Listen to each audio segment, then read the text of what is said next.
오늘 102번 녹화입니다. 고조선 두 번째인데 제가 보니까 84번이 고조선 일입니다. 동아시아 4대 문명이니까 한 20회쯤 전에 녹화를 했네요. 오늘 갑자기 BC 2세기의 폐수와 열수라는 제목으로 녹화를 하게 됐습니다. 녹차는 다음과 같습니다. 처음에 일러주기가 나오고 그 다음에 갑자기 고조선 두 녹화를 하는 동기를 쓰고, 그리고 이전에 했던 84번 고조선 완의 복습을 한번 해보겠습니다. 세 번째는 이제 4기 조선열전의 전쟁편을 한번 보고, 그 다음에 기니까 잠시 휴식합니다. 네 번째, 삼국지 통일 전에 고조선 분립에 관한 내용이 나옵니다. 이 고조선 분립이 뭐냐면은 BC 2세기에 유만 집단이 이주함에 따라 고조선이 유만조선과 준왕조선으로 분립되는 것 말입니다. 준왕이 유만이 남고 준왕이 다른 곳으로 전도해가지고 준왕조선으로 분리게 됩니다. 그 다음에 한서지리지 낙랑군 25년을 보고, 여섯 번째는 이제 요수, 해수, 열수 요약하는 겁니다. 일곱 번째 삼국사기 초기 기록, 이 세계 문명사다. 무슨 세계 문명사가 있느냐, 여덟 번째가 결론입니다. 자, 한번 읽어드리겠습니다. 1번, 저는 고조선 연구자가 아닙니다. 고조선 연구자 아니다고 해서 무슨 책임을 회피한다거나 그런 얘기는 아닙니다. 따라서 여기에 새로운 것은 없고 이미 잘 알려진 내용입니다. 지금 제가 두 차례에 걸쳐 고조선 녹화할 텐데 여기에 제가 새로운 연구한 것은 하나도 없다는 뜻입니다. 이미 잘 아는 것 중에서 제가 선택한 거, 취사 선택한 것으로 이 녹화를 하는 겁니다. 여러분은 객관적이고 비판적 시각으로 보셔야 됩니다. 그리고 제가 생존한 역사학자들의 이름은 녹화에 거론하지 않는데 이번에 처음으로 나옵니다. 네 번째, 고조선 말기인 BC 2세기의 요수, 폐수, 열수, 가장 중요한 관계입니다. 이러한 사례들 중에서 몇몇 중요 사례들을 선택까지 가지고 옵니다. 다 가진 거 아니고 사료 간 충돌이 있는지를 유심히 봐야 됩니다. 왜 사료 간 충돌이 있는지를 유심히 봐야 하냐면 통설 때문입니다. 통설은 뭐라고 얘기하냐면 고조선의 요수나 폐수나 열수가 어디냐는 사료마다 내용이 달라 서로 충돌하므로 사료 선택 문제다. 보통 이렇게 얘기합니다. 그래서 어디가 어떻게 충돌하는 걸 자세히 봅니다. 이 녹화에는 안 나오지만 서로 충돌하는 사료가 있으면 댓글로 올려주시기 바랍니다. 고조선 녹화와 동기를 말씀드리겠습니다. 한 고대사는 위만조선이 멸망하고 삼국이 건국되는 BC 2세기 말에서 BC 1세기 초를 기준으로 전기와 후기로 나눈다. 앞을 고조선 시대, 뒤를 삼국시대라고 편의상 얘기합니다. BC 2세기 이전이냐, BC 1세기 이후냐, 시대적 분리점입니다. 저는 BC 1세기부터 5세기까지를 주 연구 대상으로 합니다. 여기 녹화는 이제 고조선 말기인 BC 2세기입니다. 두 번째, 삼국시대 750년은 신라의 건국이 BC 1세기 중반입니다. 그 중에서 고구려와 백제가 망하는 것이 7세기 후반이니까 약 750년입니다. 750년은 4세기 중반인 342-343년에 연나라의 모용왕 대군이 고구려를 침공할 때를 기준으로 다시 전기와 후기를 나눈다. 그렇습니다. 삼국시대는 모용왕의 대군이 고구려를 침공하는 저 연도를 기준으로 전기와 후기로 크게 나눠요. 이건 마치 뭐와 유사하냐면 기독교에서 예수의 출현을 기준으로 그 이전을 구약시대, 그 이후를 신약시대로 나누는 것과 매우 유사합니다. 이건 나중에 경주 황남동 고분군을 할 때 다시 합니다. 네 번째, 고조선 연구는 한국 고대사 연구 최종 목적지로 편견으로부터 자유롭고 논리적이고 합리적이며 첨단 지식으로 무장한 새로운 연구자를 기다리고 있다. 제가 여러분에게 드리고 싶은 말씀입니다. 급히 녹화하기엔 동기가 바로 여기 있습니다. 84번의 댓글 중에 다음 편은 언제 하시나요? 기다려집니다. 제 녹화를 기다리신 분이 있구나. 지금까지 녹화를 하는 데 대해서 대단히 죄송스럽게 생각합니다. 또 있습니다. 문명 비교론에 관한 독자의 질문이 댓글로 올라와 있어요. 문명 비교론입니다. 이제 간략히 한번 보겠습니다. 볼만한 충분한 가치가 있다고 생각해요. 아주 잘 쓰입니다. 당시 한나라는 이미 체계가 갖추어진 상태의 국가였고 고조선 사실상 부족과 수준이었습니다. 여기서 한나라는 전환을 의미하는 것 같습니다. 고조선이 존재하니까 고조선이 존재하면 이제 한나라는 부활이겠죠. 한사후에 설치된 지역 외에는 한반도와 만주 어디에도 인구가 1만 명 이상의 촌락이 없었습니다. 이는 일본도 비슷하죠. 그나마 일본은 1만 명 이상의 촌락을 가능히 합니다. 거기에 무슨 문명이 있습니까? 문자도 없는데 문명이라니요. 성곽도 변변한 유물도 없고 죄다 한나라 것만 나옵니다. 현재 평양에서 발견된 한나라 무덤만 수천 개이고 한나라에서 발견된 무덤 소위 후한시대 무덤입니다. 그중 한나라 관리 무덤에 나온 것이 저 낙랑군 호구부입니다. 심지어 논어도 나왔어요. 한반도가 숲에서 못 가지고 뭐고 아무것도 안 나온다는데 어떻게 된 게 중국 것은 멀쩡하게 나올까요? 이런 상황은 거의 4세기까지 갑니다. 4세기 전에 아무것도 없어요. 아니 아무것도 아니라 너무 초라합니다. 4대 문명 뭐가 있어야 주장하지. 일단 조선이 나라인지 지역인지도 확실하지 않습니다. 요동이 나라가 아닌 말이네. 자, 이걸 보고 녹화해야 되겠다 생각이 들었습니다. 문명의 비교법인데 이건 상당히 중요한 분야입니다. 문명 비교론에 관한 거예요. 두 개의 문명을 비교할 때 어떻게 문명을 비교하냐고요. 학자들이 뭐라고 하냐면 문명이 직접 만날 때, 즉 부딪힐 때 문명 우열을 가장 정확히 알 수 있다. 그러니까 두 개의 크기를 비교하는데 뭐 저것도 측정해 뭐 이쪽 측정해 보는 방법도 있지만 두 개를 대보는 게 가장 확실하다는 거죠. 경제학자는 뭐라고 얘기합니까? 무역을 해서 득보는 쪽이 대개 문명이 발전된 것이다. 이렇게 얘기합니다. 왜 우리가 기술을 발전을 하려고 하느냐? 그건 무역을 해서 기술이 앞서는 쪽이 득을 보기 때문이다. 이 세상에 돈보다 확실한 게 더 어디 있느냐? 이런 얘기입니다. 경제학자는. 그래서 무역을 해서 어느 쪽이 득을 보는가를 유심히 살펴보는 필요가 있다. 그러면 문명이 발전된 곳이 득을 본다. 물론 예의도 있어요. 어떤 경우냐면 어느 한쪽이 영토가 엄청나게 높고 인구가 많아가지고 지하장원이나 이것이 굉장히 많아요. 상대적으로 엄청나게 많으면 문명이 조금 뒤진 곳이 이득을 보기도 합니다. 그렇지만 일반적으로 규모가 비슷하면 문명이 발전된 곳이 무역의 득을 본다. 이런 뜻입니다. 그러나 전쟁학을 하는 사람은 또 다르게 얘기해요. 전쟁을 해서 승리하는 쪽이 되게 문명이 발전된 것이다. 전쟁만큼 문명 우열을 확실히 보여주는 것이다. 물론 여기도 예외가 있어요. 한쪽이 영토가 엄청나게 넓고 인구가 압도적으로 많으면 전쟁이 길어져서 소모전으로 가면 문명이 좀 뒤떨어지더라도 인구가 많고 영토가 넓은 나라가 이긴다. 뭐 이런 얘기입니다. 그러나 일반적으로 비슷하면은 전쟁을 승리하는 쪽이 되게 문명이 되는 것이다. 이렇게 얘기하면 예술가는 웃어. 그게 무슨 말도 안 되는 소리야. 이 세상에 예술만큼 문명 수준을 확실히 보여주는 게 있었다. 이건 의계에 가서도 마찬가지다. 문명 수준이라는 바로 예술이었습니다. 인간의 예술, 이건 사회뿐만 아니라 개인 간에도 마찬가지입니다. 예술에 대한 수준이 문명 수준을 가장 확실히 보여준다. 이렇게 예술했습니다.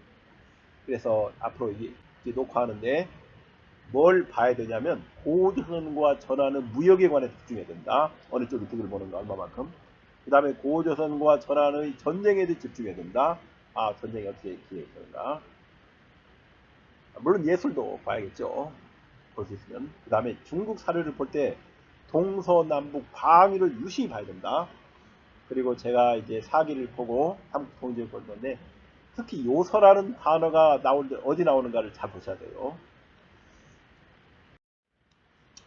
풍납토성 한번 보겠습니다. 풍납토성은 BC 2세기 초에 축제되기 시작합니다. 가장 오래된 것이 그 BC 199년까지 측정이 됐다고 하는데 1년까지 측정할까 저는 사실 의심스러워요. BC 2세기 초 이렇게 하면 될 것을 BC 199 이렇게 연 인원 100만 명 규모가 동원됐다고 합니다. 연 인원 100만 명이에요. 축제가 시작됐습니다. 전체 길이가 3.5km 정도 추정하는데 현재 잔존 부분이 2.1km입니다. 평균 높이가 10m 정도 보고 있습니다. 뭐 7m, 8m인 것도 있고 11m, 12m인 것도 있어요. 그러니까 그 토성의 중심부, 주요부에 따라서 좀 높고 낮은 건 자연스러운 겁니다. 대략 10m 정도 된다고 해요. 10m면 3층 높이입니다. 상당합니다. 그 다음에 성내 상주인구. 상주인구를 어떻게 측정하느냐. 안에 있는 면적이나 농경지, 건물, 뭐 우물, 기타 등등 이런 거겠죠. 상주인구를 약 10,000명으로 봅니다. 그러니까 이동인구는 더 많겠죠, 당연히. 10,000명이 안 되는 BC 세계 10,000명이 안 되다 전부 다 그건 잘못 본 겁니다. 성내 상주인구를 약 10,000명 추산합니다. 그 다음에 3세기 초에 축조가 중단돼요. 풍납토성이 231년이라고 하는데 아무튼 3세기 초에 중단됩니다. 이때가 삼국사기를 보면 어떻게 됐습니까? 삼국사기에 3세기 초에 203년부터 말가르 2차 공습이라고 해가지고 백제와 신라에 대한 대규모 공격이 시작돼요. 203년부터. 그런데 저때가 삼국사의 백제본기에 말갈과 백제의 전투가 중단됩니다. 어떻게 중단되느냐? 229년 1월에 백제군이 말갈군은 매복에 걸려가지고 대패해요. 말갈이 대승을 하고 말갈과 백제의 전투가 끝납니다. 마지막 전투가. 그 지점이 풍납토성 축조 중단 시점으로 비슷해요. 그러니까 말갈을 막기 위해서 축조를 했는데 말갈이 대승을 하고 축조가 중단됐다는 얘기는 말갈이 풍납토성을 전국을 점령했다는 얘기입니다. 점령했으니까 더 이상 축조할 필요 없는 상황입니다. 그리고 어떤 일이 벌어집니다. 삼국사기와 유물이 일치하는데 3세기 중반에 풍납토성에 거주자 교체가 일어나요. 거주자 교체가 뭡니까? 유물이 3세기 중후반 것부터 나옵니다. 밑에 것이 싹 빠져요. BC 2세기부터 풍납토성이 축조가 됐으면 BC 2세기 유물도 있고 BC 1세기 유물도 있고 1세기 유물도 2세기 그렇게 돼야 되는데 그렇지 않습니다. 3세기 중후반에 그 이전 유물이 거의 없고 뒤에 유물로 싹 바뀌는 것은 거주자 교체가 있어요. 이전에 살던 사람들이 전부 이사 가고 새로운 이민자들이 저때 들어왔다는 겁니다. 유물 교체가 생기는데 저때가 바로 백제 고유왕의 즉위 시점하고 일치해요. 그러니까 백제 고유왕을 따라온 백성들이 백제와의 전투에 대승을 하고 풍납토성을 점령하고 풍납토성에 들어가서 새로운 주인이 됐다고 보면 됩니다. 백제는 풍납토성 아니고 고유왕부터는 이전 문명과 전혀 다릅니다. 통치 기구부터 시작 국가 자체가 완전히 달라져요. 그러니까 고유왕의 출현은 백제사에서 하나의 큰 분수령이 됩니다. 지배층이 바뀌는 걸 보는 거예요. 저것만 있는지 하나 또 가져왔어요. BC 2세기 내지 BC 1세기 광주 신창동입니다. 광주 신창동에서 뭐가 나왔느냐? 농기구 7기 단검이 나왔는데 굉장히 당시에 고급 그 칼집이라고 합니다. 굉장히. 그 다음에 점치는 기구도 나왔고 수레, 악기 등 매우 화려하다는 거죠. 그런데 어떤 특징이 있나요? 전한이 광주 지역을 통치한 적이 없어요. BC 2세기, BC 1세기는 중국의 전한시대입니다. 광주를 통치했다는 기록은 어디도 없어요. 그런데 유물이 당시 전한 수도인 서안꽃과 매우 유사합니다. 왜 매우 유사할까요? 좀 더 보겠습니다. 자, 이 교양신문에서 가져온 겁니다. 음악의 진심인 사람들이라고 했는데 광주 신창동 유적에서 악기, 특기, 이 음악에 관한 유물들이 많이 출토됐는데 그 화려한 유물 정도가 당시 중국의 서안 이상 간다고 합니다. 뭐라고 얘기하냐면 K-팝, 그 다음에 오늘날 그 한류는 이미 2000년부터 시작됐다. 새롭게 나타난 게 아니고. 근데 만일 이런 유물이 평양에서 나왔으면 틀림없이 사람들은 한나라 유물이라고 해요. 그러나 광주에서 나왔기 때문에 한나라 유물이라고 하지 않는 겁니다. 이것도 마찬가지예요. 복원된 수레바퀴라든가 이게 있는데 당시 광주 신창동 BC 2세기 1세기 통상 초기 철기라고 하는데 그때의 문화 수준이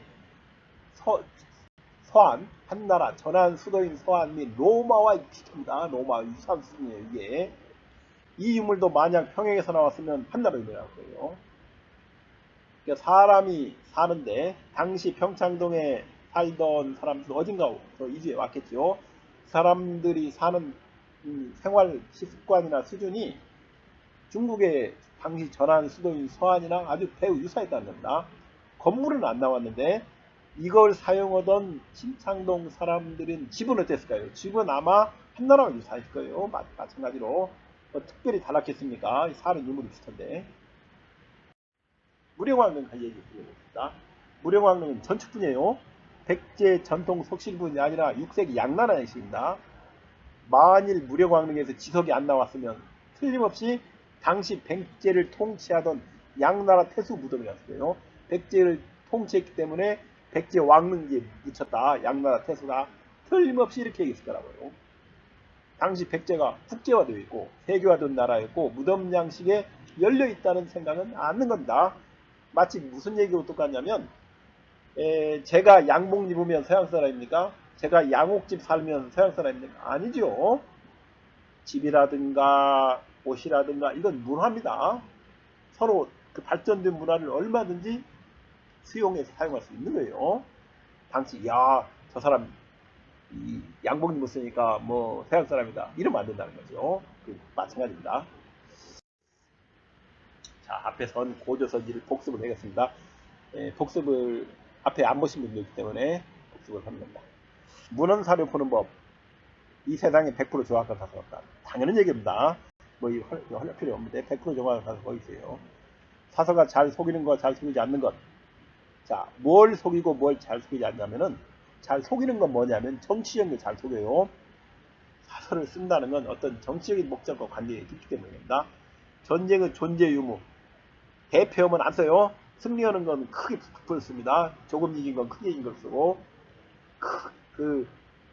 조금 진 것도 이겼다고 쓰고 그래서 아주 많이 졌다. 그럼 보통 안 씁니다. 전쟁은 존재 유무 및 승패 그 다음에 군사의 규모 부풀리기도 축소하기도 하죠. 그 다음에 전쟁에 참여한 사람의 이름과 공적 엉뚱한 사람이 공적 세웠다고 실제로 빼기도 하고 또 표를 넣기도 하고 그렇습니다. 국경 문제 이거 그 국경이야말로 가장 정치적인 겁니다. 이런 것들은 속여요. 네. 반면에 안 속이는 것도 있어요. 뭘 안 속이느냐? 지형, 산과 강의 이건 안 속입니다. 그 다음에 지명도 안 속여요. 잘. 방위, 동서남북은 안 속입니다. 홍수, 가뭄 등 기후는 잘 속여요. 그건 절대 안 속입니까? 그건 안 치겠죠. 하지만 대개 이런 비정치적 사항은 잘 안 속입니다. 그 다음에 일식, 태백성, 유성 등 천체 관측 현상 주로 비정치적 이런 건 안 속여요. 그래서 사설을 볼 때 정치적인 것이 내용인가 비정치적인 내용인가를 잘 구분해 보는 겁니다. 그래서 정치적인 내용이 나오면 저건 원문 실제로 아닐 수도 있다 생각하지만 비정치적인 것은 저건 거의 맞다. 속였을 리가 없다. 이렇게 판단한다는 겁니다. 지명과 기후는 시간이 지나면 변한다. 당연한 얘기입니다. 지명은 사람이 이동하면 따라간다. 당연한 얘기예요. 미국과 호주, 뉴질랜드에 영국 지명들이 수두룩 겁니다. 미국의 남북전쟁 일어난 지명이 호주나 뉴질랜드에 있다고 해서 호주나 뉴질랜드에서 남북전쟁이 일어났다고 하면 안 되죠. 지명은 사람이 가면 이동합니다. 그 다음에 지형도 수백 년 지나면 변하는 겁니다. 수천 년 지나면 더 변하는 거예요. 예를 몇 가지 가져왔습니다. 내륙바다인 김해바다, 지금의 김해평야가 과거의 김해바다였어요. 최대 항구였던 경주가 김해바다 최대 항구였습니다.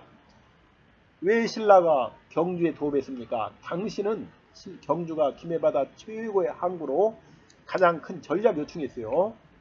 그리고 더 밑으로 못 내려갑니다. 바다에 막혀서. 5세기 이후에 내륙도시가 돼요. 어떻게 된 겁니까?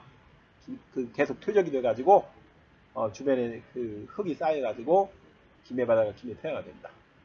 그 다음에 4세기 이전 부산과 김해는 남쪽과 북쪽이 모두 바다인 반도였어요. 그렇습니다. 그래 김해나 부산에서 경주 갈 때는 어떻게 합니까? 배 타고 갔어요. 배 타고.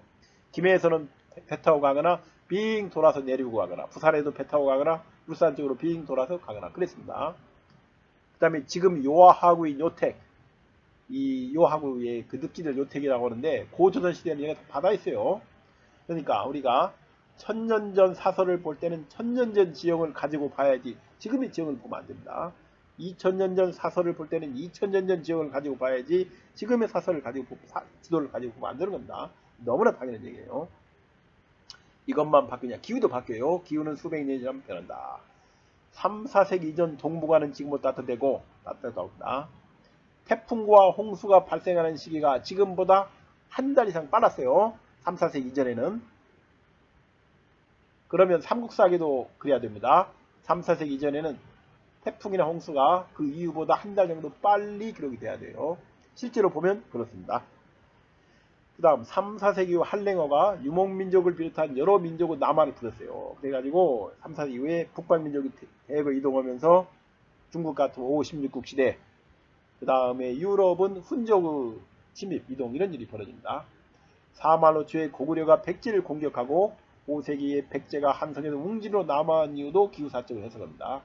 근데 기후학하는 사람 보면은 좀 심하다는 얘기가 듭니다. 무엇까지 기후로 오냐면 병자호란, 청나라가 조선을 공격한 것도 뭐 추워서 내려왔다. 심지어 기후학하는 사람이 이런 해석을 하는 거 봤어요. 저는 좀 과도하다고 보는데 아무튼 그렇습니다. 그래서 4세기, 5세기, 6세기의 그 동아시아 수도는 대부분 남쪽으로 전도합니다. 북쪽으로 가는 경우가 없어요. 근데 기후 때문에 그렇다. 기후하는 사람은 그렇게 얘기한다. BC 2세기 요수, 폐수, 열수 가장 중요한 강들이죠. 요수가 무슨 말입니까? 국경 강이란 말이에요. 국경. 요라는 말이 문명의 경계, 국경의 경계예요. 황하 문명에서 동쪽 요하 문명과 경계를 부르던 말. 이걸 우리가 요수라고 했어요. 요수. 그래서 그 요동 하면은 국경은 동쪽입니다. 당연히 동쪽 경계가 이동하면 요수도 함께 이동하는 겁니다. 앞으로 이 사마천 사기라든가 삼국지 동의전 볼 때 특히 요서라는 지명을 잘 봐야 됩니다. 요서. 폐수는 뭡니까? 폐수는 펼쳐진 강, 펼쳐진 강. 펼쳐진 강 우리말 한자로 표기해요. 물길이 넓게 펼쳐진 강, 지류가 넓게 펼쳐진 강이 폐수입니다. BC 3세기에는 연나라와 BC 2세기에는 전한과 국경이에요. 그 다음에 BC 2세기 말 낙랑군 설치 시, 그러니까 고조선이 망하고 유만조선입니다. 유만조선이 망하고 한사군이 설치될 때 낙랑군의 중심을 흐르던 강이 폐수였어요. 그래서 폐수 주변에 한사군이 설치된 겁니다. 폐수를 중심으로. 그런데 600년 후인 4세기 후반 이후는 평양의 대동강이 폐수했어요. 지명 이동하는 것이요. 600년의 차이 나는데 같을 수가 없죠. 당연히 이동합니다. 열수는 뭡니까? 열수는 열린강인데, 열린강. 열린강이는 뭡니까? 육지에서 바다로 나가는데 하구가 넓게 열린 강이에요. 하구가 넓게 열린 강은 어떻게 설명하냐면, 자, BC 2세기 말에 고조선 수도의 왕검성이 구합돼. 그래서 열수 하구에 전하의 수군이 상륙합니다. 그리고 뭐 특징이 뭐예요? 열린 강이라고 한 이유는 하구에 강 3개가 모인다예요. 하구가. 지금이 아니고 BC 2세기 2300년, 2200년, 2300년 전에 하구에 강 3개가 모이는 지점이 있으면 거기가 열수고 열구예요. 열수하구입니다. 그리고 산동만두를 출발한 한나라 수군이 상륙한 데가 바로 여기입니다. 당시 이 산동만두 출발한 하는 수군이 동쪽으로 바다를 건넌 게 아니고 북쪽으로 바다를 건넙니다. 한반도에 이건 없어요. 열수라는 지명이 없습니다. 대수도 있는데 낙랑군의 남쪽 편방 흐르던 강이에요. 이건 작은 강입니다. 대수는 폐수에 아주 작은 강이에요. 5세기 이후 대동강 남쪽에 있던 작은 강을 예송강을 대수라 불렀습니다. 5세기 이후에는. 그래서 폐수와 대수는 짝으로 이동해요. 폐수와 대수는 나라노입니다. 폐수 남쪽이 대수예요. 남쪽이 폐수는 큰 강, 대수는 작은 강. 유심히 봐야 된다. 그 다음에 유럽인들의 최근 연구가 나왔는데 한국어 발상지 어디냐? 요소 농경민족 원어였다. 현재입니다. 현재 요소에 살던 농경민족이 쓴 언어가 그 일본에서 터키어까지 쓰는 그 옛날에 우리나라 알타이어, 지금의 한국어의 발상지 그 원형이었다. 뭐 이런 얘기를 합니다. 조선지폐 배인이라는 사람 썼는데 5세기 남성 사람입니다. 한서 보충판에 여기 열수가 나와요. 중요한 말이 나옵니다. 자간이 말하기를 조선에는 조선 이후 습수, 열수, 산수 3개의 강이 있는데 3개의 합의 열수, 3개의 강이 모여 열수가 된다. 이게 중요한 거예요. 2개도 아니고 4개도 아니고 당시에 고조선 BC 2세기에 열수 하구의 강 3개가 모여요. 그래서 열린 강, 그래서 열수, 열구라고 한 거예요. 그래서 당시 지도로 하구의 강 3개가 어디가 보이는가를 잘 보면 됩니다. 다음에 의 낭랑조선 진명 차야야 이런 말이 나오는데 조선은 낭랑이랍니다. 조선은 낭랑이 지명에서 나온 것이 아닌가 생각한다 이런 얘기가 있어요. 우리가 낭랑이라는 줄길락 물결랑 이름 잘 지었습니다. 낭랑 잘 지었는데 많이 나옵니다. 그런데 이 낭랑이라는 것이 지명에서 왔다 이거예요. 지명 특히 낭랑 이게 산이 아니고 물결 강입니다. 그래서 틀림없이 어느 강에서 이름에서 왔을 것이다 예요. 그런데 이 낭랑이라는 지명이 강에서 왔으니 분명 왔다고 하는데 낭랑수나 낭랑하라는 강은 없어요. 이상하다. 그럼 저 기록이 틀렸을까? 낭랑이라는 저 지명이 저 지역이 지명에서 특히 강 이름에서 왔을 건데 였다고 하는데 낭랑수나 낭랑하라는 강은 없어요. 그렇다고 저게 틀렸을 거라고 도대체 어떻게 된 일인가? 낭랑이라는 저게 어떤 강 이름에서 왔을까? 이어가는 일입니다. 삼국사기 백제본기에도 패수와 대수가 나와요. BC 1세기, AD 1세기 이 무렵입니다. 그래요. 고조선이 망하고 한 100년 뒤의 기록이에요.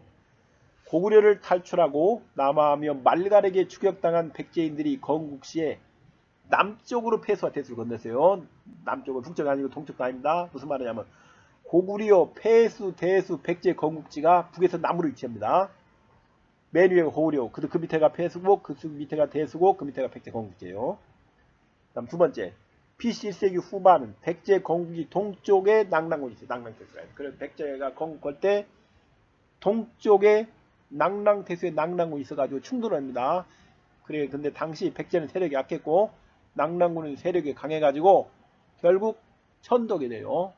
말갈, 북쪽의 말갈과 동쪽의 낭랑 때문에 천도했다. 그 얘기를 합니다. 원조왕조에. 당을 잘 봐야 된다. 동쪽에, 백제군 동쪽에 낭랑군이 있었어요. BC 1세기 후반에. 다음 세 번째, 패수와 대수를 건넌 후, 건국 후 10년째 한반도의 남부를 마을을 만났다. 패수와 대수를 건너서 건국하자마자 마을을 만난 게 아니고, 무려 10년이나 지난 후에 마을을 만났어요. 이 얘기는 뭐냐면, 백제의 건국지에서 마을까지 가는데 매우 먼, 물론 10년까지는 안 걸렸지만 매우 먼 곳이었다요. 마한이 위치한 곳과 백제의 건국지는 아주 멀리 떨어져 있었다는 거죠. 네 번째, 패수와 대수는 수평으로 동서로 서통으로 나란히 흘렀다 이거예요. 북쪽에 있던 큰 강이 패수고 남쪽에 있는 작은 강이 대수다. 그렇다. 그 다음에 온조왕 37년에 무슨 말이 나오냐면 패수와 대수 사이가 사람이 거의 없이 텅 비었다 이런 얘기를 합니다. 패수와 대수 사이가 텅 비었다는 얘기는 패수와 대수 사이가 좁았다는 얘기입니다. 패수와 대수. 그래서 항상 두 강이 짝으로 움직였던 거예요. 사이가 그리 넓지 않았다 이겁니다. 반면에 패수와 열수 사이는 넓어요. 보면은 패수와 열수 사이에는 큰 강이 없었습니다. 그리고 고조선 BC 2세기의 고조선 수도의 왕검성은 유만이 도읍한 거예요. 그 전에는 거기 안 있어요. 패수와 열수 사이에 열수 쪽 하구에 있었어요. 나중에 또 나옵니다. 통설을 봐야죠. 당연히 봐야죠. BC 2세기 패수 열수에 대해서 통설 안 보겠습니다. 고조선의 패수는 문헌사료 충돌이 가장 큰 문제로 어떤 기록을 선택하느냐에 따라 다르므로 문헌사료만으로 특정할 수 없다. 사료가 충돌한다는 얘기입니다. 따라서 고고학 사료를 참고해보면 중국 사서 요수, 패수, 열수, 대수는 다음과 같다. 요수는 요하, 요수는 항상 요하로 시대에 따라 이동한 적이 없다. 2000년 동안 한 번도 변한 적이 없다. 이겁니다. 저 말은 중국의 국경, 동쪽 국경이 한 번도 변한 적이 없다는 얘기예요. 요란 얘기가 국경이 말입니다. 요수, 요하는 국경에 있는 그 강이란 얘기예요. 문명은 경계점인데 과연 2000년 동안 중국의 국경이 한 번도 안 변했을까요? 저건 좀 이상하죠. 상식적으로. 다음에 패수는 청천강이다. 당시 전원과 고조선을 국경으로 청천강을 사유에 두고 북남으로 국경 분쟁이 발생했다. 이거예요. 그래 중국 사료는 어떻게 되어 있어요? 서동으로 발생했어요. 서동으로 분쟁이 발생했던 중국 사료 기록은 오류다. 사기라든가 이건 전부 잘못됐다는 거예요. 당시에 북남으로 남북으로 발생했는데 중국 사료는 전부 서동으로 발생해 동서로 오류다고 그러는 겁니다. 그 다음에 왜 패수를 청천강이라 하느냐? 그 고고학적 증거가 뭐냐면 청천강은 비파형 동거 문화권과 세용 동거 문화권은 경계다. 따라서 비파형 동거 문화권은 중국의 한나라 문화, 세용 동거 문화권은 고조선 문화이기 때문에 청천강이 국경이다. 따라서 폐수가 청천강이다. 이런 얘기를 하고 있습니다. 과연 비파형 문화권이 중국 문화권일까요? 그러면 청천강을 경계로 비파형 문화권과 세용 문화권은 비슷합니다. 동검인데 서로 어떤 차이가 있는가 나중에 한번 보겠습니다. 열수는 대동강이다. 왕검성이 열수 서쪽에 있었다는 중국사료는 서쪽에 있습니다. 북쪽 오리다. 판이 틀렸다 이겁니다. 열수 북쪽인 북한은 낭랑 유적지구에 있었다. 당시 왕검성은 열수 서쪽이 아니고 열수 북쪽에 있었다 이거예요. 중국 기록은 틀렸다 이겁니다. 그 다음 대수는 예성강이다. 전라도 천년사는 대수에 관해서 아무 얘기도 안 해요. 기록하고 있습니다. 동설입니다. 동설. 또 동설을 보겠습니다. 백제인이 건국시 건넌 폐수와 대수는 청천강과 대동강이다. 당시 해운 능력이 부족하여 바다를 건넌 것이 아니라 서해안을 따라 남아있다. 따라서 백제가 국초에 백가제야. 백가는 수많은 사람들이 큰 바다를 건넌다는 거예요. 백가제는 하여 국호를 백제라 했다는 중국 기록은 오류다. 중국 사서가 잘못 기록했다 이거죠. 백제 본기를 보면 항상 낭랑이 백제의 서쪽에 있었다고 하는데 원조왕조, 고유왕조, 분서왕조 그러니까 BC 1세기부터 3세기까지 계속 그렇습니다. 세 번 모두 북쪽 오류다. 세 번 다 서쪽을 잘못 써 이거죠. 방을 잘못 써다 이겁니다. 세 번 다 한 번이 아니고 세 번 다 들으세요. 삼국사기는 박제본거는 계속 한 번의 번복도 없이 낭랑이 백제가 낭랑 서쪽입니다.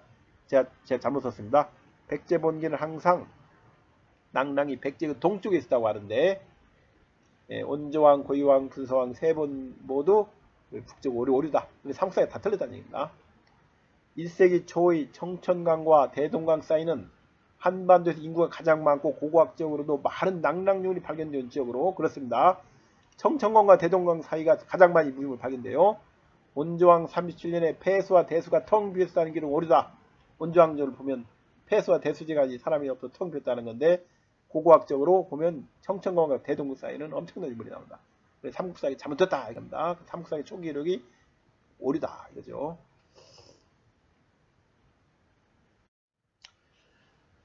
자, 이제 오류 말고 제가 84번 녹화할 때 이제 원래 중국 기록을 보면 어떻게 되냐. BC 2세기에 요동 지역이에요. 요 사람만 안 나옵니다. 나올 텐데 요동 지역에 3개의 강이 위치하는데 북에서 남이 아니고 서에서 동으로 다음 쪽에 위치합니다.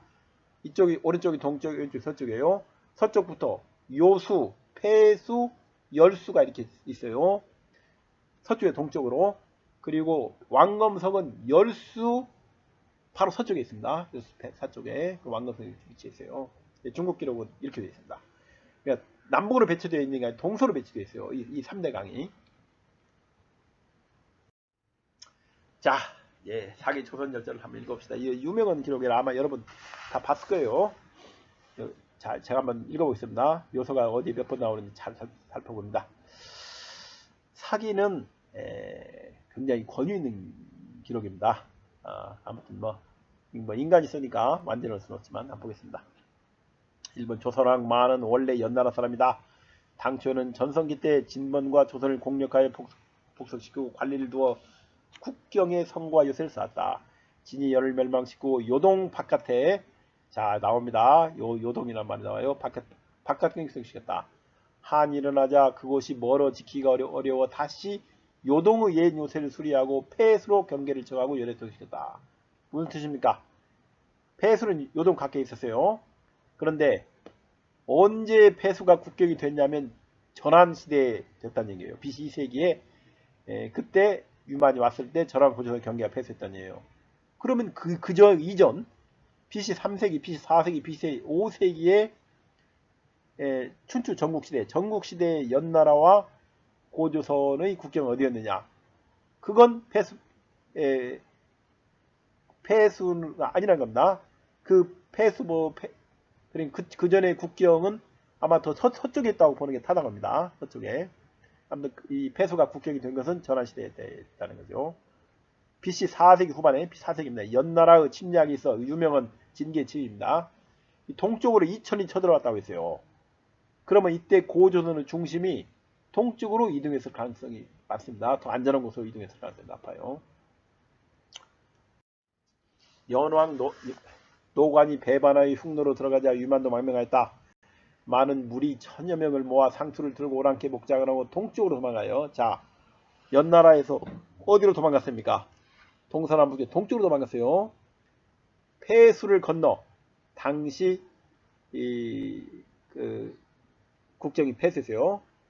폐수를 건너 진의 옛 비어있는 상하장을 점거하고 살았다. 많은 점차 진멍과 조선의 만이와 옛 연과 제의 망명자들을 복속시켜 그들이 왕이 되어 왕검을 도구로 삼았다. 이게 BC 194년 추적입니다. 고조선은 진이 통치하지 못하는 지역이 있어. 당연하죠. 그러니까 유만이 저쪽으로 망명해 갔죠.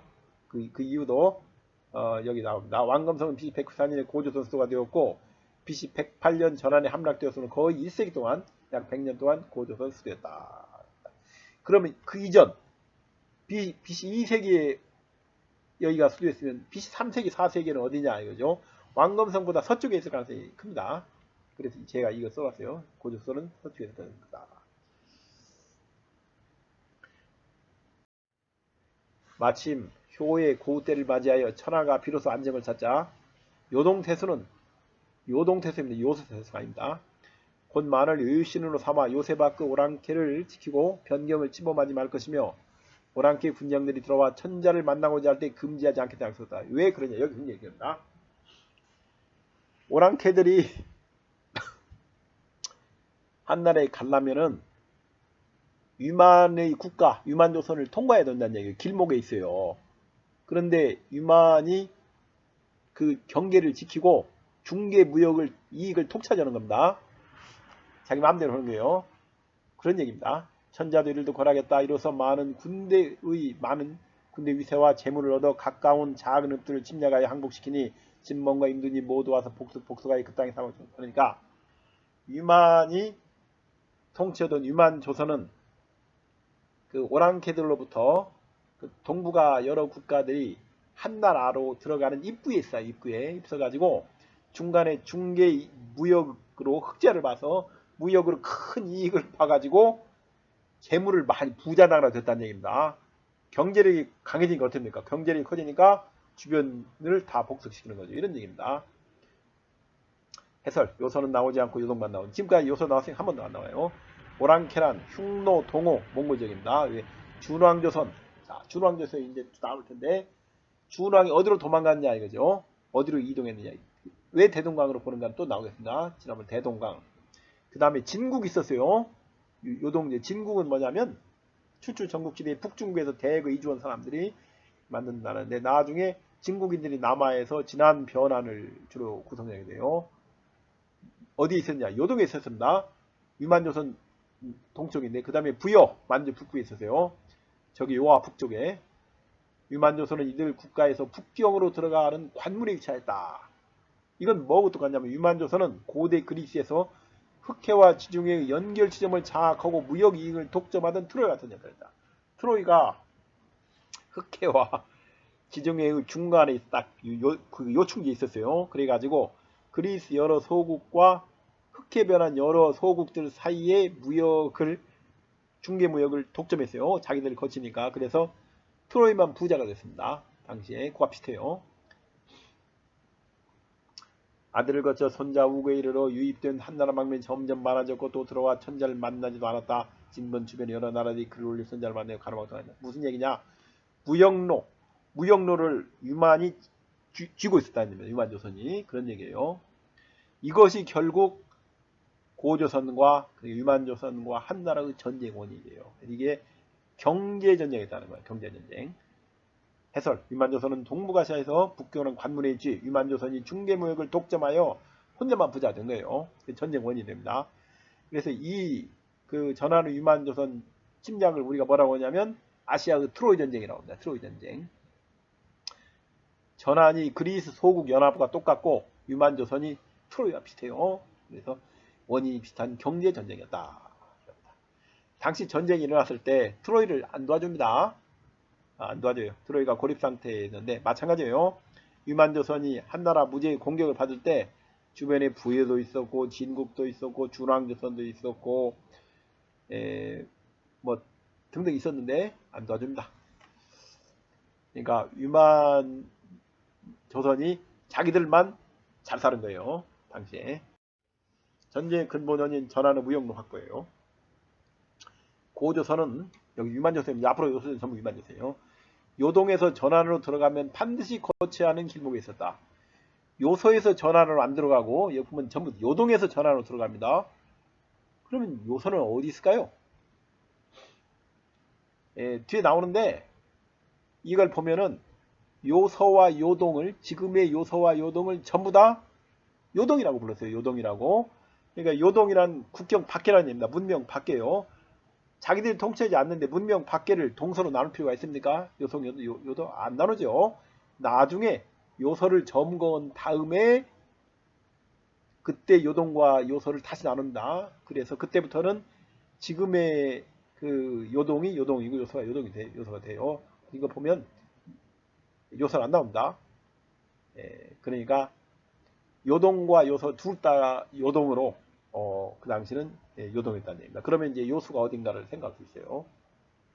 고조선은 중개무역 이익을 독점하여 혼자만 잘 살고 있다. 전하는 무역에서 손해를 보고 있었다. 그런다. 이게 전쟁 원인이에요. 무역에서 전하는 손해보고 있었어요. 어느 쪽이 문명이 발전했는가는 우리가 알 수 있습니다. 고조선은 기술이 매우 발전한 잘 사는 선진국이다. 당시에 가장 선진국이었어요. 유만조선이. 고조선이 전황의 침략을 받을 때 동북아 삼국인 부여, 진국, 준왕조선이 유만조선을 도와하지 않은 이유를 설명하고 있어요. 알고 있습니다. 무역이익을 독점해서 혼자만 잘 사는 거예요. 선진국인 겁니다.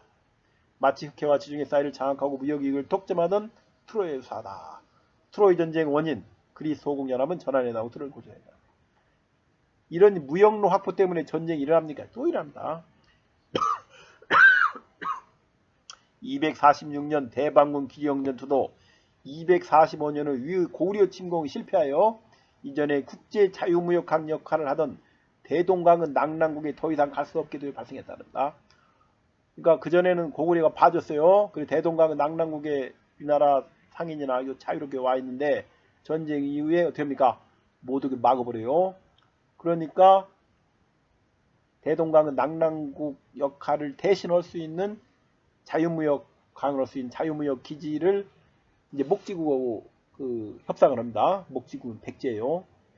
그러다 이제 서로 의견이 안 맞아가지고 분쟁이 발생한 게 바로 240년 대방군 기령 전투입니다. 이것도 경제 문제 때문에 발생한 겁니다. 원봉 2년 하는 사신 서파를 보내 우거를 남으라고 회유하였으나 끝내 명령을 쓰지 않았다. 무슨 회유냐면 무역로를 열어라 이거예요. 너희들만 이득 보지 말고 자유롭게 무역할 수 있고 저쪽에서 여기 오는데 막지 마라. 뭐 이런 얘기가 아니었습니다. 싶습니다. 그러니까 한나라와 동북아 여러 나라 사이의 무역로를 유만조선이 모두 쥐고 컨트롤하는데 그러지 마라 한 얘기죠. 서파가 떠나 국경으로 폐수를 건너기 직전에 마부를 시켜 서파를 배웅한 조선은 비왕 장을 찔러 죽이고 바로 폐수를 건넌 다음 말을 달려 요새로 들어가 천자에게 조선의 장수를 죽여 세먹었다. 천자가 그 공을 기려 꾸짖지 않고 서파를 요동의 동부도의로 임명했다. 조선이 서파를 원망해 군사를 일으켜 서파를 스게 죽였다. 천자는 죄인을 모았더니 드디어 전쟁의 직접원인이 발생합니다. 간접원인은 위에 무역로 그 문제고 경제 문제고 직접원인이 이 서파가 조선의 비왕을 죽이니까 조선도 가서 서파를 죽인 거예요. 무슨 뜻입니까? 이게 여기 해설을 보겠습니다. 전쟁은 직접 원인으로 서파는 폐수만 건너면 전하는 군사력이 보여질 수 있는 곳에 있다. 즉 폐수는 북경 가까운 곳이며 또 폐수는 고조선 수도인 왕검성으로부터도 가까운 곳에 있다는 얘기예요. 그리 멀지 않았다 얘기예요. 그러니까 폐수를 가운데 두고 양쪽이 국경 분쟁이 일어날 정도였다는 거죠. 6번 그애가 누선 장군 양복을 파견해 제에서 출발해 발해를 건너게 하고, 발해가 산동반도 북쪽에 있는 바다를 발해라고 했어요. 병사 5만의 좌장군 순천은 요동을 나와서 우거를 공개했다. 우거는 군사를 일으켜 허망을 맞섰다. 전하는 산동반도 북쪽을 향했어요.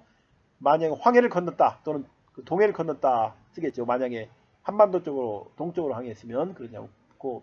발해를 건넜다는 북쪽으로 향했다는 얘기입니다. 정말입니까? 지도를 보겠습니다. 전국시대 지도예요. 산동반도를 출발했어요. 산동반도를 왜 수군을 동원했냐면 육군으로 공격하기 어려운 위치에 왕검성이 있었다는 거예요. 수군이 유리한 위치가. 산동반도를 출발하는 전하를 수군이 북쪽으로 향했어요. 북쪽으로. 왕검성 입구에 상륙했어요. 왕검성이 어디 있을까요? 왕검성은 북경에서 출발한 육군이 바로 가기에는 먼 곳에 있었습니다. 들어가기 힘든 곳이라 고조선 군대를 다 부수고 가야 되니까. 그렇지만 산동반도에서 가면 고조선 수도를 바로 공격할 수 있어요. 그렇기 때문에 전략상 산동반도의 수군이 발해를 건넌 겁니다. 7번 좌장군 졸정 다는 요동은 군사를 거느리고 먼저 공격했으나 패에 흩어졌다. 다는 돌아와서나 군법에 따라 보기 잘렸다. 자, 전쟁을 보면 어느 쪽 문명이 앞서 있는가를 볼 수 있는데 첫 전투에서 누가 승리했냐면 고조선이 이겼다는 겁니다.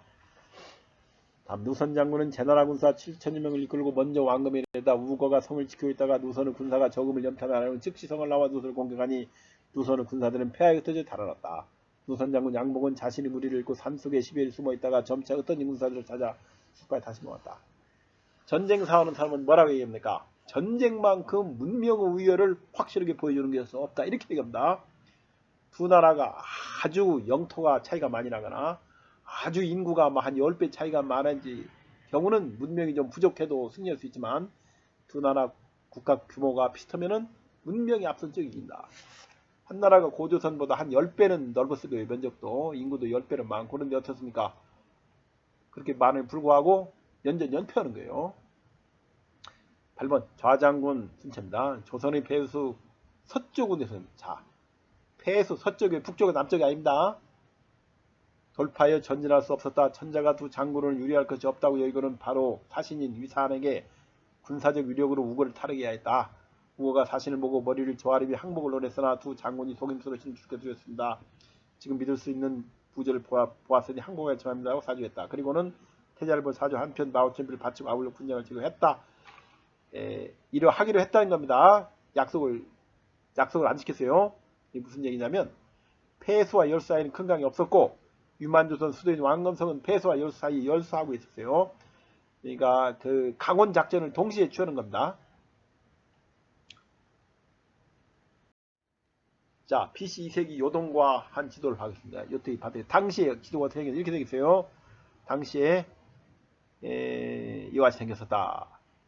정말로 열린 강, 열수는 강 3개가 모이느냐. 여기 비어있는 게 지금 제가 요택을 지워버렸어요. 요택을 지우면 어떻게 됩니까?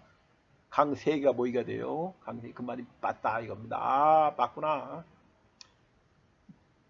열수가 지금의 요하예요. 요하. 강 3개 모이는 것밖에 없습니다. 그 다음에 펼쳐진 강. 폐수는 뭐냐 이거죠. 지류가 펼쳐진 것은 그 열수의 서쪽에 있어요. 남쪽이 아니고. 여기 보면 지금은 대릉하가 북쪽 지류하고 남쪽 지류, 북쪽 지류가 말라버렸어요. 말라버리가 지금 지도 보면 북쪽 지류가 없습니다. 그 당시에는 북쪽 지류가 컸어요. 그러니까 충분히 국경 역할을 할 만합니다. 그 다음에 나나가 더 있어요. 나나. 그러니까 여기 보면은 폐수나 열수가 전부 요동에 있어요. 요동에. 그럼 요동이라고 부르는 요수가 뭘까요? 여기서 조선군대 만여 명이 무기를 가지고 바약으로 막 폐수를 건네는데 한 사자와 좌장군은 이들이 변고를 일으키지 않기 심하여 이제 조선군대가 폐수를 건너서 반격하는 거예요. 이런 얘기는 태자에게 이미 항복했으니 사람들에게 무기를 친 명령을 내리는 게 마땅하다 했다. 태자 역시 자신과 좌장군이 속임수로 전율 의심되어 끝내 폐수를 건너게 되어왔다. 안 건넜다는 얘기입니다. 서로 간에 이제 그 지략 싸움을 하는 거예요. 사자 위산이 돌아가 천자가 보고하자 천자가 그를 죽였다. 무슨 얘기입니까? 속았어요. 위산이 고조선에. 고조선과 폐수 국경은 만여 명이 지키고 있었다. 폐수를 건너면 저수선까지 바로 갔다. 전황은 다르게 전황이 특대로 풀리지 않고 장기화됐다. 이거죠. 그래서 이 고조선의 전략에 속았습니다. 이 전하는 사신이 그래서 선자가 죽였다. 9번 좌장군 순체입니다. 패수 이후 군대를 물리치고 진격하여 왕검성 아래까지 이르러 그 서북쪽을 보였다. 잘 보시면 서북쪽을 보였다. 누선 장군도 합류해 성 남쪽에 진을 쳤다. 서쪽, 북쪽, 남쪽에 치면 하나가 비었어요. 왜 동쪽은 왕검성 동쪽은 포위하지 않았을 거예요. 왕검성 동쪽이 바로 열수이기 때문에 거기는 포위하지 않은 겁니다. 즉 왕검성은 한쪽이 동쪽이 강을 접하고 있었어요. 만약에 왕검성이 지금의 대동강 북쪽 북한의 낙랑 유적 찍으면 열수가 대동강이면은 남쪽에 그 강을 접하고 있는 겁니다. 그러면 남쪽을 빼고 나머지 쪽을 포위해야죠. 그건 이제 바로 모순이 됩니다. 여기 보면 서쪽, 북쪽, 남쪽을 포위하고 동쪽을 비워놨어요. 그건 동쪽에 왕검성 동쪽에 강이 흐르기 때문입니다. 우거는 성을 꿰지키니 몇 달이지나 함락하지 못했다. 장기전 되는 거예요. 이제 소모전 되는 거죠. 좌장군은 병소 황공에서 천재를 모시고 총을 받았고 그가 이끄는 연과 대지와 병사는 구세였는데 싸움에 이기 세를 타고 더 투명해졌다. 해설을 보겠습니다. 하늘 육군과 수군이 왕검성에 이르러 동쪽을 제외한 모든 방에 포위했다. 동쪽은 강이니까요. 즉 왕검성은 여기 서쪽에 있었다. 우리나라 통설에 의하면 왕검성은 서쪽이 아니고 열수는 북쪽에 있었다고 합니다. 벌써 방해 안 맞죠. 왕검성 현재 북한은 낙뢰 쪽인 대동강 북쪽에 있던 홍성 못 쓴다. 10번 누선장군 양곡입니다. 제의 병사를 이끌고 바다로 들어갔으나 이미 여러 차례 패하여 군사를 잃었다. 계속 고조선군이 승리하고 있었어요. 전쟁만큼 두 문명의 우열을 확실히 보여주는 게 없다고 합니다. 그에 앞서 우거와 싸서라 곤욕을 치르며 병사를 이기려니 병사들이 모두 두려웠고 장군을 함단했다. 그래서 우거를 포위하면서 늘 화평을 유지하려겠다. 해설. 전하니 고조선 인구보다 10배는 많을 테니 전황이 막상막하임. 무슨 얘기입니까? 문명 수준이 비슷한 얘기예요. 두 나라 문명 수준이. 11번 좌장군 순체입니다. 맹렬히 왕검성을 공격하니 조선 대신들은 몰래 사람을 보내 사사로 이두선장의 항복을 약속했으나 아직 결정을 못했다. 좌장군은 몇 차례 누선장군에게 함께 싸울 걸 재촉했으나 누선장군은 조선과 약속 때문에 싸움에 나서야했다. 이에 좌장군도 사람을 넣어 그 틈에 조선을 항복시켰으나 조선은 이렇게 하지 않았고 마음은 누선장군에게가 있었다. 이 때문에 두 장군 사이에 좋지 않았다. 좌장군은 속으로 누선이 전에 군사를 잃은 죄가 있고 지금은 조선과 더불어 사적으로 잘 지내지만 조선은 여전히 항복하지 않으니 그가 반란을 이끌 계획이 있는 것이 아니고 심했지만 가입할 수 못했다. 조선이 전략적으로 전환군 한나라의 군 수뇌부를 교란시키고 있는 겁니다. 서로 이제 반복하는 거예요. 하지만 전쟁이 장기화되면 어떻게 됩니까? 조선 내부에서 주전파와 주화파가 대립하는 거예요. 그러니까 조선이 조선이 아니고 전쟁이 장기화되고 소모전이 되면은 결국 경제력이 큰 나라가 우세한 겁니다. 그래서 전쟁이 돈 싸움이라는 얘기가 그래 나오는 겁니다. 시간이 가면 갈수록 결국 돈 많은 사람이 이기는 거죠. 12번 전자는 장소가 군대를 저이끌는데 위산을 시켜 우에게 항복하라고 다일렀다. 우거가 태제를 파견했는데 위산이 사신으로 저지하지 못하고 좌장군과 함께 계획을 망쳐 끝내 약속이 성사하지 못했다. 지금 두 장군이 성을 포위했지만 또 서로 맞지 않아 오랫동안 해결되지 않고 있다. 라 하고는 제남태수 공손수를 시켜 가서 그 일을 처리하겠다. 무슨 말이에요? 이 군지휘관을 바꿨어요. 새로운 군지휘관을 투영한 겁니다. 왕검성을 함락시킨 목표대 전쟁이 장기화되니까 제남태수 공손수라는 사람을 새로운 지휘관으로 투입한 겁니다. 전투에. 13. 공손수가 도착하자 좌장군은 조선을 오래전에 공략해서 하는데 공략하지 못한 데 사정이 있습니다고 했다. 그리고 누선장군이 여러 차례 싸움에 나오지 않은 일 등 평생 같은 모두 공손수에게 말하고는 이제 이와 같은 자를 잡지 않으면 아마도 큰해가 될 것이며 누선뿐만 아니라 또 조선과 함께 우리 군대를 없앨 것입니다. 라고 했다. 공손수도 그렇다고 생각하여 부절로 누선장군을 불러 좌장군의 군영에서 일을 상의하고 하여 바로 좌장군 휘하에게 누선장군을 체포하게 하는 한편 그 군대를 병합한 다음 천자에 보고하자 천자는 공손수를 죽였다. 아니 전투에 승리하라고 하니까 승리하지는 못하고 결국 저러지 않았냐 이거죠. 패전이 계획되니까 지휘관을 계속 숙청하는 겁니다. 14. 좌장군은 두 군대를 병합하고는 바로 조선을 소두를 공격했다. 조선은 제당 로인과 제상 한음, 이계상 참과 장군 왕협이 서로 모의하기를 처음에 누선에게 항복했으나 누선은 지금 붙잡혀 있고 좌장군 혼자 군사를 병합해 거느리고 있으니 전세가 더욱 위급하여 아마 더불어 싸울 수 없을 것 같지만 왕은 항복하리 하지 않을 것이다 라고 했다. 한음 왕이 로이는 다 도망쳐서 한해 행복했는데 로이는 도중에 죽었다. 어떻게 됩니까? 전쟁이 장기화되어 소모전이 되자 인구와 영토가 부족한 고조선 내부에서 분란이 발생하는 거예요. 특히 이 기득권 계급, 기득권 지배층은 이 전쟁으로 자신들의 기득권을 상실하지 않을까? 이런 생각을 한 거죠. 전쟁이 장기화되니까 이렇게 된 겁니다. 15. 원봉 3년 BC 108년 여름 이계상 참이 사람을 시켜 조선왕 우거를 죽이고 항복했다. 내분이 발생해가지고 우거왕을 죽였어요. 그리고 항복했다. 마치 백제의 멸망 비슷합니다. 의자왕이 그 백제 장군에게 예시진인가 하는 사람에게 잡혀가는 것 비슷합니다. 그러나 왕검성은 함락되지 않았고 예유곡 대신 성기가 한해 반란이 다시 관리 공개했다. 쉽게 나라가 망하는 게 아닙니다. 그 대신이었던 성기가 다시 군사를 일으켜서 항복하지 않고 한해 완강히 맞서고 있는 거예요. 의자왕 잡혀간 다음에 백제 부흥운동 비슷합니다. 좌장군이 우거 아들 장왕과 재상 노인 아들 출시켜 그를 백성들 설득하여 성기를 죽여야 했다. 이제 전쟁이 끝나가 있네요. 이렇게 해서 마침내 조선이 평정되어 상을 뒀다. 반란을 일으켜 고조선의 멸망을 깬 예 고조선의 지배층인 차암을 흑청후, 음을 적저후, 협을 평주후, 장을 기후, 최는 그 아버지가 죽은 오냐웅에 봉했다. 무슨 얘기입니까? 고조선 지배층이 내분으로 멸망했다는 얘기입니다.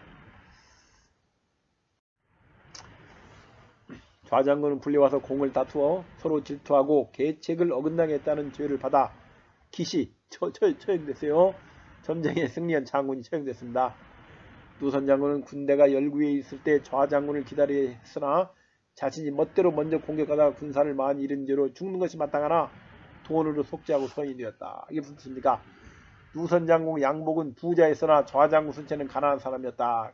토사구팽이 됐는데, 그래서 가난한 사람은 바칠 재산이 없으니까 죽고 누선 장군 양복은 재산을 다 바치고 목숨만 부지했다. 됩니다. 폐서 열사에는 큰 강이 없었고 왕검성은 강쪽이 세개가 모인다는 열수 서쪽의 열구에 있었다. 이거죠. 북한서는 뭐입니까? 열구는 요하류다. 절하는 수군이 북쪽에서 발해를 건넜다는 것은 맞다. 이거죠. 북쪽으로 반대거든요. 산동반도에서 북쪽으로 발해를 건너는 맞다는 것이에요. 북한서는. 우리 남한 학회를 뭐라는 게 열구는 대동강 하류다. 전하는 수군이 북쪽으로 발해를 건너는 건 오류다. 사례가 잘못되는 겁니다. 동쪽으로 황해를 건넌 것이다. 마치 당나라가 고구려를 침략할 때처럼. 북한서는 사기가 맞다. 남한서는 오류다. 태상호는 이렇게 말한다. 우거가 왕검성의 경고만 믿다가 나라의 제사가 끊어졌다. 서파는 공로를 속여 군대를 통하는 단설적으로 했다. 누선 장군은 속이 좁은 탓에 재난과 줄어졌다. 반에서 실책을 후회하다가 도리어 의심을 샀다. 순체는 공로를 다투다 공소삼을 죽었다. 두 한나라 군대가 모두 지옥을 당했고 장수로서 제후가 된 적 없다. 한나라 장군 중에 공로를 인정받아 상 받은 사람이 없다 이거죠. 이건 뭐냐? 당나라 고구려 멸망과 큰 차이에요. 당나라는 고구려를 멸망시키고 어떻게 됩니까? 그 공로를 세운 장군들이 크게 상을 내려요. 그러나 고조선 한나라가 위만조선 거기 공격할 때는 제대로 승리하지 못했다는 겁니다. 이게 결국 내분으로 망했어요. 고구려 내분으로 망했지만 내분으로 망했습니다. 한서가 이 전할 정서 이걸 한번 보겠습니다. 한무제가 동쪽입니다. 갈석을 지나 현토와 낭랑으로서 구를 삼았다. 갈석을 지나면 현토와 낭랑군이 있는 거예요. 갈석산은 어디냐면 산해관 부근으로 만리장성이 시작되는 겁니다. 현토 낭랑군은 갈석산 문제는 바로 나왔어요. 갈석산과 현토 및 낭랑군 사이에는 큰 강이 없었다. 전한 시기에는 고조선 방향에 요동만 나오고 요소는 안 나옵니다. 그렇습니다. 후한 시기에 요소와 요동이 못 나와요. 이 얘기는 뭡니까? 전한 시기에는 요동과 요소를 다 요동이라고 했어요. 왜 그러냐? 요동과 요소를 다 통치를 못하니까 그런 겁니다. 그러나 후한 시기에는 요소는 통치했어요. 요동은 통치 못하지만 고구려가 있기 때문에 통치를 못하는 겁니다. 그래서 이제 국경을 의미하는 요하, 요수라는 칸이 지금의 요하가 되는 거죠. 이런 차이가 있습니다. 아유, 목이 아파서 잠시만 쉬겠습니다. 잠깐 쉬었다가 계속 하겠습니다.